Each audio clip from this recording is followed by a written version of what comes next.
సుమన్ టీవీలో మీ personal and business promotions కోసం కింది నెంబర్కి కాంటాక్ట్ చేయండి. జగన్మోహన్ రెడ్డి గారి ప్రభుత్వానికి 2000 రూపాయల పెన్షన్ 3000 చేయడానికి 5 సంవత్సరాల కాలం పట్టింది.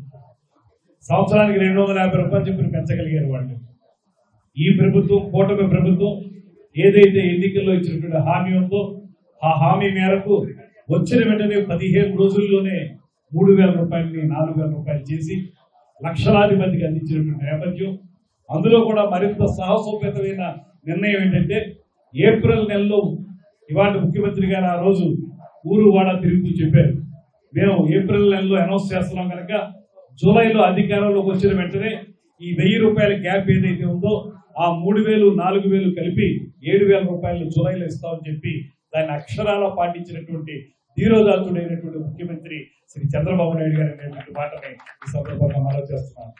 ఆయనతో పాటు పేదవాడి కంట కన్నీరు తుడవడానికే రాజకీయాల్లోకి వచ్చినటువంటి పవన్ కళ్యాణ్ గారు, ఇద్దరు కలిసి వీరిద్దరికి పైన నరేంద్ర మోడీ గారు ఇలా ఒక అద్భుతమైనటువంటి కలయికతోటి రాష్ట్రానికి మంచి చేయటం. వారు వైద్యపరమైనటువంటి అంశాలన్నీ చెప్పారు. దాంతోపాటు ముఖ్యమైనటువంటి అంశం చెప్తాను నేను. వారు అధికారంలో ఉన్నప్పుడు రైతులు ధాన్యం రైతు భరోసా కేంద్రాల్లో, ఇప్పుడు రైతు సేవా కేంద్రాలు అయినాయి. రైతు భరోసా కేంద్రాలకి వాళ్ళు రైతులు ఇచ్చినటువంటి ధాన్యానికి డబ్బుని వారి ఖాతాల్లోకి ఇవ్వాల్సింది 1600 కోట్ల రూపాయలు ఈ రాష్ట్రంలో బకాయి ఉంటే అది ఆ ప్రభుత్వం తీర్చి వెళ్లాల్సిన బాధ్యత నుంచి వాళ్ళు పారిపోతే ఆ బాధ్యతని ప్రభుత్వం తీసుకుంది. డబ్బు లేకపోయినప్పటికీ కూడా ఖజానాన్ని వాళ్ళు ఖాళీ చేసి వెళ్ళిపోయినప్పటికీ కూడా డబ్బును అందిన కాడికి నొల్లేసుకున్నప్పటికీ కూడా అన్ని రకాల జల్ జీవన్ మిషన్ లాంటి ప్రత్యేక కార్యక్రమాల తాలూకు నిధుల్ని దిగమింగేసిన తర్వాత కూడా ఆ బాధ్యతను మేము తీసుకుని ముఖ్యమంత్రి గారు ఉప ముఖ్యమంత్రి గారు 1600 కోట్ల రూపాయల బకాయిల్ని చెల్లించి రైతులను ఆదుకున్నటువంటి ప్రభుత్వం ఈ ప్రభుత్వం. ఇలాంటి ప్రభుత్వం మీద ఒక 2 నెలల కాలంలోనే 3 నెలల కాలంలోనే ఈ అవాకులు చవాకులు పేడటం అనేటువంటిది ఆ ప్రతిపక్ష నాయకుడికి కానీ ఆ పార్టీకి కానీ చెల్లదనేటువంటి మాట చెప్తున్నాం. మీరు చెల్లరనేటువంటి మాటతో మిమ్మల్ని ఇంటికి సాగనంపారు. ఇక మళ్ళీ మీరు తగుదలమా అనేటువంటి మాటలు మాట్లాడద్దు. ఈ ప్రభుత్వం కమిట్మెంట్ ఉన్నటువంటి ప్రభుత్వం.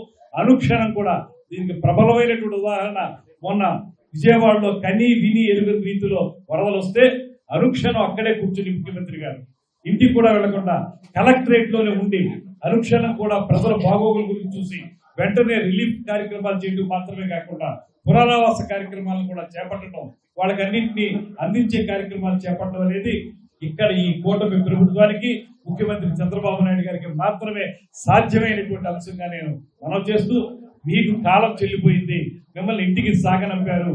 ఆ ఫ్రస్ట్రేషన్ నుంచి మీరు బయటపడలేక మీరు మీడియాను కూడా ఉపయోగించుకుంటున్నారు. లేనిపోని అపోహలు సృష్టిస్తున్నారు. ఎవరి గొడవలు లేని చోట్ల గొడవలు ఉన్నాయని మీ సొంత మీడియా చేత చెప్పించే ప్రయత్నం చేస్తా ఉన్నారు. ఇది ప్రజలు మాత్రం నమ్మరు. ఈ మీడియా వారు కూడా దీన్ని అర్థం చేసుకుని సరైన విధానంలో దాన్ని అర్థం చేసుకుని ముందుకెళ్లాల్సిందిగా కోరుకుంటూ సెలవు తీసుకుంటున్నారు.